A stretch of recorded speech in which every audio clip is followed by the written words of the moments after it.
Om Namo Narayana, Om Namah Shivaya, Shivam, Shivaham, Om. Welcome to another Satsang with your host, Chuck the Yogi from the Yogi Cave. Let us continue with the siddhi section of the Yoga Sutra.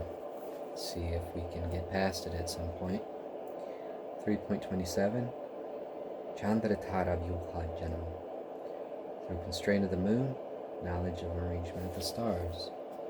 And again, like I said the last time, this is how the priests were able to have such sway and hold over the ancients, was by knowing when to plant and when the solstices, when the equinoxes, when the eclipses would occur. There was an enormous amount of power in that. And so the moon, even though it doesn't seem like it doesn't have the same sway in our psyche like it did several thousand years ago, it does control ups and downs in plants and bodies, because the closer the moon is, it does affect the water, liquids in our cells, in plants. My grandpa always said to plant when the moon was waning. So the understanding was that the moon does have an effect on the water, the levels of water, the water pressure, and so on. And it shows in the moon tide. Tide goes up, tide goes down. So this was an enormously powerful knowledge. And even though we kind of take all this for granted now, it really did have a deep significance. And what Patanjali is saying is that understanding how one thing works, we can understand how other things, i.e. the moon, understand how the stars work, and so forth and so on. As above, so below, as within, so without. Let's see. 3.28 Dhruvetad Gati Janam. Constrain on the pole star, knowledge of their movement. Knowledge of the movement of the stars, because the pole star is the one that is still, at least from our perspective. Maybe it wobbles a little because the planet does. 28 degrees. The great year, as Plato called it, every 20-something thousand years or so. I believe it's 24,000 years, don't quote me on that.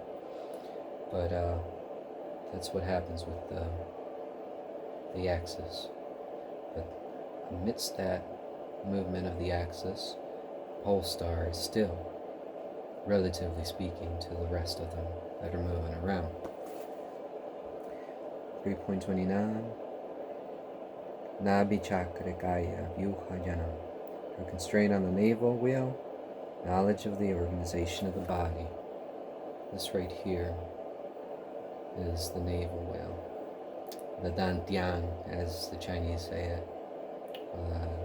Ahara, right? The field of elixir. So this is the point of balance in the body, and if a person can overcome this in combat, more likely than not, the other person is going to fall. So this is the navel wheel. This is the pole star of the body, so to speak. 3.30 Kanta Kupe Shut Vipassa Nivriti. Who constrain on the throat well, the cessation of hunger and thirst. So this is how a person can, such as a yogi or yogini, able to eat once a day, eat every few days. I've been eating for the most part once a day for the past 3 months, for the first time in my life. And it's taken me a lot longer because there was a lot of karma to burn out. But the idea is to focus on that chakra, to be able to move up and beyond the needs of the body the animal needs. So the lower you go in this mindset, the lower you go in the chakras or the stages, the more animal the energy and the denser energy becomes, and vice versa. So this is why the yogis talk about raising the kundalini, raising that energy up. So let's see what else. 3.31. Kurman nadyam stairyam, through constraint on the tortoise steadiness.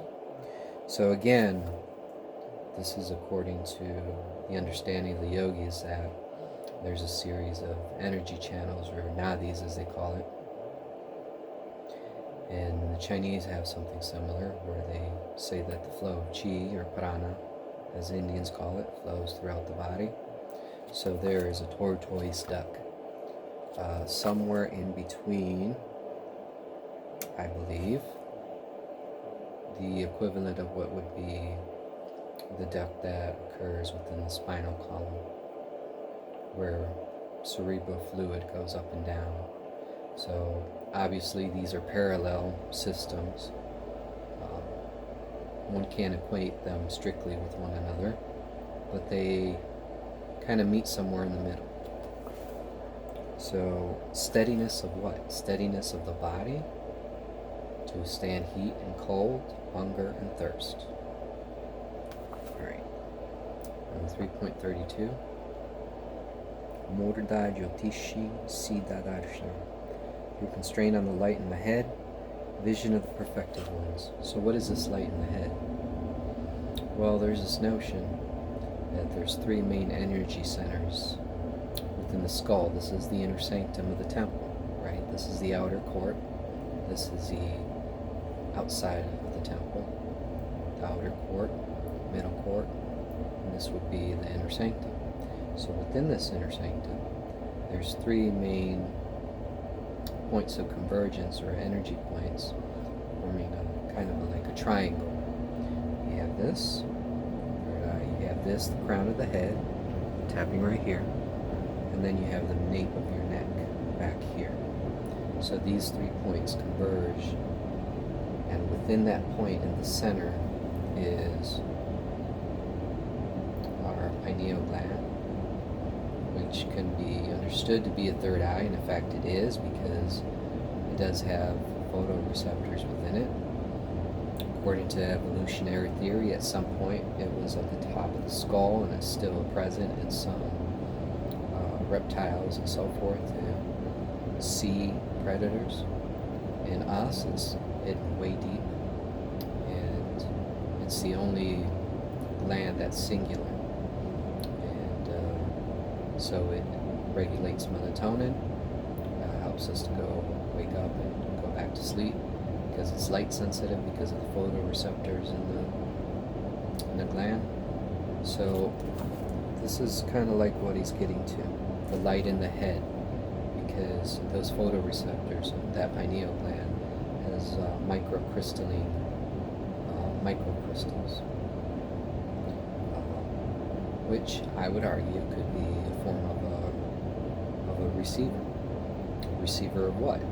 Well, this thing called light. And light, not necessarily physical light, although it does pick that up as well, but also the light of consciousness. We're talking about different layers of the same thing. All right. And one more maybe.